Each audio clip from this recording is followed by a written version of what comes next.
Good morning and welcome back to Local 7 Lifestyles. It's now time for our arts and crafts segment, and joining us to show us some very fun arts and crafts is Beth Phillips. Now Beth, you have quite the spread here. What are we making today? I thought we should do crafts that, I like my crafts to be able to transition from one holiday to the next. So I thought, what can we do for Halloween that can transition into Thanksgiving that you can leave up, you don't have to worry about taking down.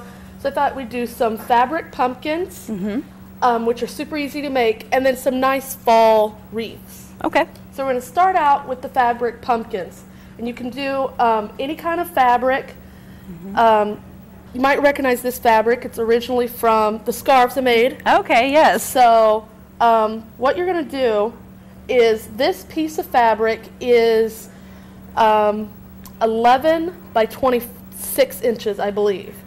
And you're going to do, you're going to sew a seam to down the side to sew it all together. And then on the top and bottom, you're going to do a whip stitch, or not a whip stitch, I'm sorry, a running stitch to gather it up. And I've already done the stitching on the bottom, so you'll just pull on your string. Okay. And it gathers it. Now, did you hand sew all of this? I sewed the main seam on the sewing machine, and then the running stitch I did by hand. Okay. But you could do it all by hand if you didn't have a sewing machine. Okay, excellent. Once you gather it up, you're going to make some stitches through it just to secure the bottom.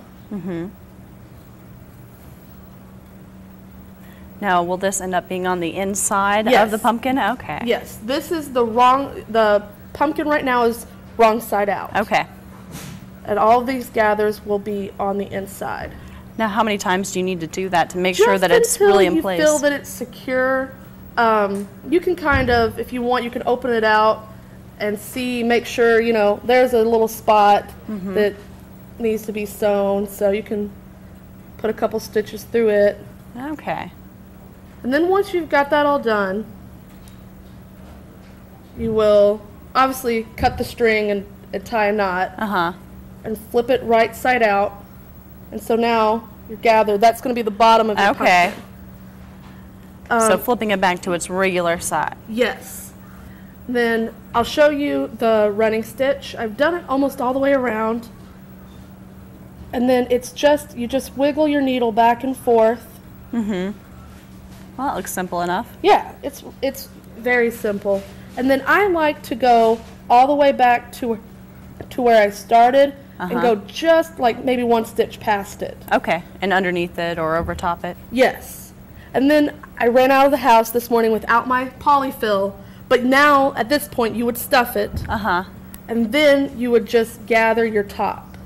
Okay, and really you could stuff it with probably a number of things. If you didn't want to go out and get stuffing, you could probably put, you know, old unmatched socks or something in there. Exactly, and that's what I was going to say is a lot of people who are doing green crafts, trying to recycle, will take old t-shirts and stick them in there, mismatched socks that you can't find, and just, so anything, it doesn't have to be polyfill, so that's a really good idea. Or even fabric scraps. Even fabric scraps, because I mean, when I sew, I just have a ton of them, and you can just collect them and then fill up. And then once you have that done, I'll show you on this pumpkin how you're going to gather it like these other pumpkins. Okay. So I've got a length of yarn. You could use yarn. I've seen people use twine. And I've knotted the end. And you'll start from the bottom, and you'll take, this is a longer needle, and it's also a blunt tip needle. Okay, yeah. That way you don't poke yourself too bad when you come up through the top. That's good. I like to hear that. And you'll stick it in there, and then you'll kind of, and it'll come out the top, and you'll just pull it through. And then you'll go back into the bottom again. Okay. And come back out through the top. And so what is this doing right now? This is gathering it, giving the pumpkin, you know how pumpkins, they're not just all round, they have the little ridges. Okay. So this is giving the pumpkin its ridge. And then now you would want to go down, we've done one on this side, so you want one on the opposite side. So you would come down, and go back up through the bottom, back up through the top, and pull tight. Okay. And how many of these will you make around the pumpkin? Depending on the size, I would do at least 3. This one I would do 4 just to make it even. But I think my pumpkin up here, I think I only did 3. Okay. And a lot of times I like to, the seam, if you don't like how your seam looks, if you just lay the string right over top of your seam. Okay. And come back up. If I can get my needle in there. Yeah. Sometimes you have to finagle. With the blunt point needle, you kind of have to move it around to get it going. Yeah. You know, these would be so great for a little centerpiece.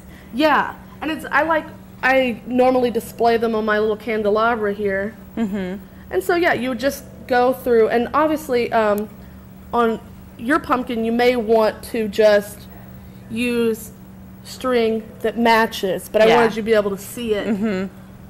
Because up here I've used orange, and down here I've used orange. And those you can't really see it, but this one I understand why you're doing that. Yeah, this one you can see it. And then you would, once you get done, you would tie the string on the bottom. You'd go back through the bottom again, tie the string. Okay.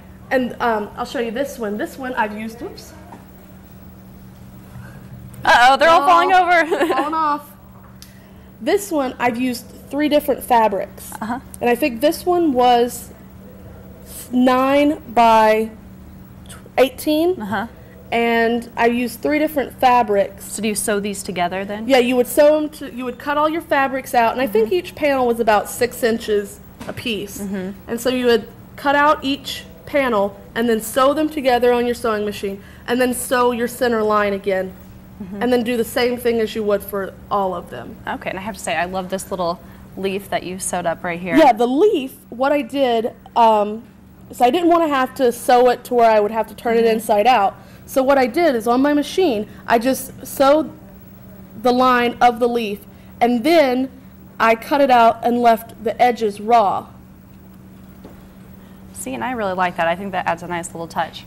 Yeah. And now you also have some wreaths for us to make. The wreaths I'll show you real quick. If you want to hold this one up for me, this would be at the bottom. Oh, okay. Here we go. And I've sewn some little roses and flowers to it, and you can just those are so cute. You can either wrap your yarn around it, or you can crochet your yarn around it. I'll show you how to do that real quick. And you would just take your crochet hook and wrap the yarn around. Do you think it's easier to crochet it around or just to wrap it? I think it's easier to crochet it around, because if you're wrapping it, you have to bring your through every time, and where you're crocheting it, you don't have to move your ball of yarn. And then you would have your wraps and then just push them up. Okay, very good. And so you just have a styrofoam little hoop that goes inside it? Yep. Okay, and what if you wanted to do multiple colors? If you wanted to do multiple colors, all you would have to do is cut your yarn and then keep your same loop and then just add another color. All right, well, thank you so much, Beth, for joining us today. And some great crafts to make right before Halloween as well as Thanksgiving. Right now, let's take a little look at Destination Weather with